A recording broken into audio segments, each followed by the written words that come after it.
Ecclesiastes is such a neat book. From top to bottom, beginning to end, hands down, my favorite book. If you are struggling with anxiety in the world today, I encourage you to stop what you're doing and read through the third chapter of Ecclesiastes.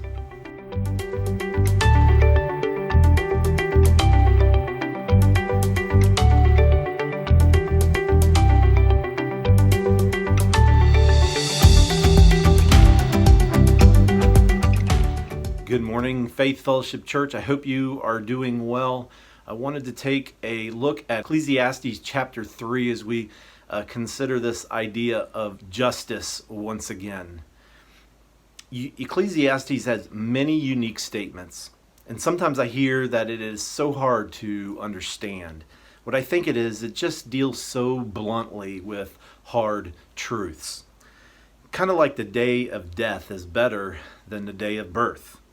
So some people think it's such a dark book, but what I think it is just a realistic book. So if we have misconceptions about this life, we just get hammered until it sets things straight. We can see our life from an eternal vantage point, which is everything if we are going to learn to walk by faith and not by sight. And that is why I think Ecclesiastes is so great. So in Ecclesiastes, the author makes this statement that God has put eternity into man's heart.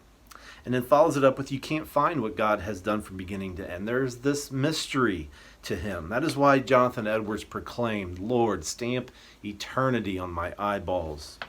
This past Sunday, we looked at judging rightly. If we consider the last week's devotion, that God is the only lawgiver and the only righteous judge. Now, Ecclesiastes gives such clear direction to the lack of justice in the world that it's startling. Here in Ecclesiastes 3, we have the author's concern about this lack of justice and is replaced with wickedness and oppression in its place. He was also concerned about this great lack of righteousness. This discussion takes place after he says there is a season for everything. There is a time for birth and a time to die. There is a time for this and a time for that. If you're a little older, there may be a certain song that is jumping into your mind. He says this in verse 10, "I've seen the business that God has given to the children of man to be busy with, that there is nothing better than to be filled with joy and do good as long as you live, that you should eat and drink and enjoy your work, that this is God's gift to man. For whatever God does, he does forever, and nothing can stop it. Nothing can change it. Nothing can be added to it or taken away from it, so that people will fear him and him only." So then he makes a statement about this lack of justice in the world and this lack of righteousness. What is the author's response to this injustice? The first thing he does, he comes to peace because he knows God will judge the righteous and the wicked in his time. For there is a season for everything. This season is because he understands that God does so because he wants to test man to see what is in him. May we recognize the season that we are in. Do we trust him? Do we trust him?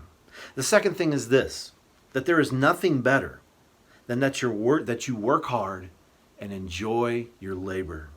I know there may be some that don't like this, but this is what he prescribes. This is to be our focus. Our focus is to be the micro part of our world. That is what is immediately in our midst. Every man will die. There is no one that can escape this. We're even like the animal in the sense that we all will die and return to dust. There isn't much you can control in the macro world around you. Remember what he said, that whatever God does is final and nothing can be added and nothing can be taken away. So our focus is that which is immediately around us in concern to the bigger problem of the world. Remember, the whole of Ecclesiastes is about what? Everything is vanity. Everything is a waste. And so what is to be our response? Fear God and keep his commandments. This is a call, once again, to trust Him and to follow Him, that He has made everything beautiful in His time.